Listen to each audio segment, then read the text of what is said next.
a lo mejor llegamos a Buenos días, compañeros y algún compañeros. acuerdo. Buenos días, señor presidente. Antes que nada, pues agradezco que por fin me haya dado nuevamente la palabra. Prácticamente cumplo 6 meses sin poder participar. Estoy aquí asistiendo una vez a la semana desde hace 6 meses, pero pues gracias que nuevamente me da la oportunidad de hablar. Presidente, antes que nada, son 3 denuncias que le traigo. Una es de una ciudadana de la Ciudad de México que nos ha pedido hacerle saber a usted de las violaciones que ha sufrido a sus derechos humanos por parte del Instituto Mexicano del Seguro Social. En puntos suspensivos, nos dimos a la tarea de investigar su caso y resulta que se trata de la inadecuada aplicación de la ley, que no solo es la ley del Seguro Social de 1973, sino la ley de 1997, la ley del ISSSTE, la ley de Pemex, entre otras más. Me explico. El artículo 155 de la ley del Seguro Social de 1973 señala, y cito textualmente, el derecho al goce de la pensión de viudez comenzará desde el día del fallecimiento del asegurado o pensionado y cesará con la muerte del beneficiario o cuando la viuda o concubina contrajeren matrimonio o se encontraran en concubinato. El argumento que da el IMSS respecto a dicho artículo es que se busca cubrir las necesidades por la pérdida de uno de los contribuyentes al gasto familiar. Al casarse de nuevo, dicha carencia desaparece porque el aporte económico le corresponde a la nueva pareja de la viuda. Señor presidente, en el tiempo en que se legislaron estas leyes, no se protegían los derechos de las mujeres como se hace hoy en día. Si ponemos atención, la ley habla de viuda o concubina y no de viudo o concubino, siendo el artículo discriminatorio. Debo decirle que la Suprema Corte de Justicia ya se ha pronunciado al respecto sobre este tipo de casos y señala que dichos artículos transgreden las garantías de igualdad, a la no discriminación y de seguridad social, por lo que no existe justificación constitucional para que una persona que tiene derecho a recibir una pensión por viudez se le restrinja el derecho a percibirla por el hecho de que contraiga nuevo matrimonio, pues ello contraviene al principio de igualdad contenido en el artículo 1 de la Constitución Política de los Estados Unidos Mexicanos, así como el de protección a la institución de la familia consagrado en el artículo 4 y la garantía de seguridad social y el principio de la previsión social contenidos en el artículo 123, apartado B, fracción 11, inciso A. En el caso que nos ocupa, la ciudadana contaba con una pensión por viudez desde 1995. Tiempo después se volvió a casar. A unos años, el IMSS detectó que estaba asegurada por su segundo esposo, por lo que le canceló la pensión por viudez que recibía, requiriéndole la devolución de más de 800,000 pesos por haberlos cobrado inadecuadamente. De lo contrario, darán vista al Ministerio Público, es decir, de un derecho social que recibía, ahora es señalada como una delincuente. Lamentablemente para la señora, su segundo esposo falleció a finales del año pasado.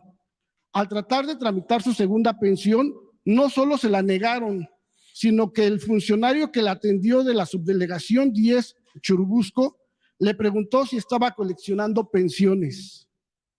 En puntos suspensivos decidimos traer este tema con usted porque la señora es una más de muchas mujeres en el país que han sido restringidas de sus derechos y violentadas hasta verbalmente por funcionarios insensibles. La pregunta en concreto, señor presidente, es ¿qué postura tomará la Cuarta Transformación en la aplicación de dichos artículos violatorios de derechos humanos? Tomando en cuenta la llegada de la ministra Norma Lucía Piña Hernández como presidenta de la Suprema Corte de Justicia, que al parecer está más interesada en proteger los intereses de delincuentes que los derechos de la propia ciudadanía. Como primer denuncia, presidente. Bueno, en ese caso nos entregas la petición, ¿sí? La solicitud de atención y vamos a pedirle a Zoé Robledo que nos informe y que le informe a la señora y a ti. Es un asunto estructural. en dos sentidos. Primero, si se hace ese cambio a la legislación, aunque sea contradictorio, violatorio de derechos, si un funcionario no cumple, es castigado con una pena por no estar cumpliendo con la ley, en el caso de que sea una ley injusta, pero el funcionario tiene que aplicarla, cuando menos notificar de que en este caso la señora cobró indebidamente, porque si no, en él recae la responsabilidad. El problema de fondo es que estas leyes son completamente injustas. Esto tiene que ver con las reformas llamadas estructurales que se llevaron a cabo durante el periodo neoliberal en contra de los trabajadores. Ya lo he dicho muchas veces y ojalá y alguien me contradiga,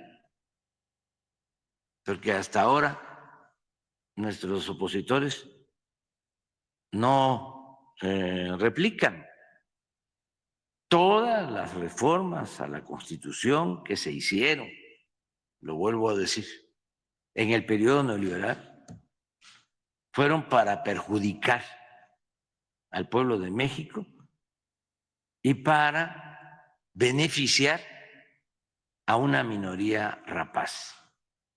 Todas, en 30 años, y todas fueron votadas por legisladores del PRI y del PAN. Desde el FOBAPROA, pasando por estas reformas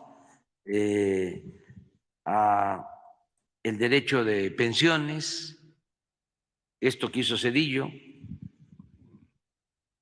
que es gravísimo, no solo por lo que estás señalando, sino porque cuando empiecen a recibir sus jubilaciones, los trabajadores,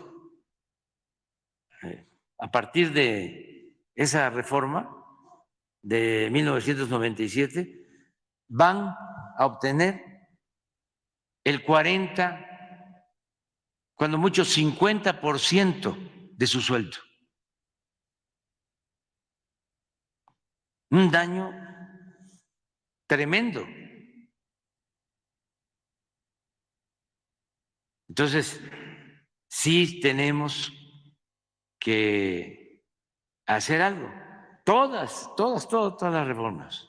¿Va a dar Dije, FOBAPROA pasando por este tipo de reformas, las energéticas,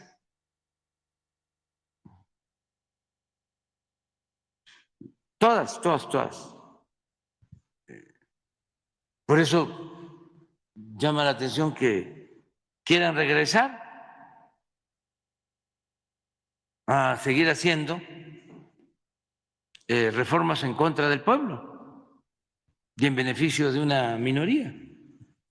En este caso, estamos trabajando, ya hicimos una reforma a esa ley, pero no es suficiente, porque sí aceptó, y fue una propuesta de ellos, el sector privado, consciente de que era una gran injusticia, incrementar su pago de cuotas para que el trabajador reciba más. Pero ese pago de cuotas lo van a hacer de acuerdo a la reforma de manera gradual y va a tener efectos hasta el 2030. Sí fue importante pues, que hay un incremento. Nosotros también establecimos de que se bajara el costo de intermediación, porque las Afores cobraban mucho por el manejo de las pensiones. Sus costos de administración de ese fondo eran mayores que en otros países del mundo y se redujo el costo por el manejo de las pensiones. Pero no es suficiente. Esto va a ayudar a que tengan un poco más, pero no se repara el daño del todo. Estamos haciendo un análisis para ver si podemos, antes de terminar, enviar una iniciativa para atender el tema de las pensiones, que es algo que va a afectar sobre todo en el mediano y largo plazo, porque esta reforma es de 1997 y va a llevar tiempo. Ya está empezando a sentirse, pero va a sentirse más hacia adelante. Y lo mismo con la reforma al ISSSTE. Esa se hizo con Calderón y la maestra Elvester. Y lo mismo, hay que buscar la forma, aunque esa va a tener efectos más largos. De todas maneras, hay que buscar la forma de atenderlo. Entonces, nos dejas la solicitud. Con Jesús, ¿verdad? Le Sí. paso la información. Gracias, señor presidente. Y una disculpa, no me presenté, Héctor Latempa, de la cooperativa Puntos Suspensivos.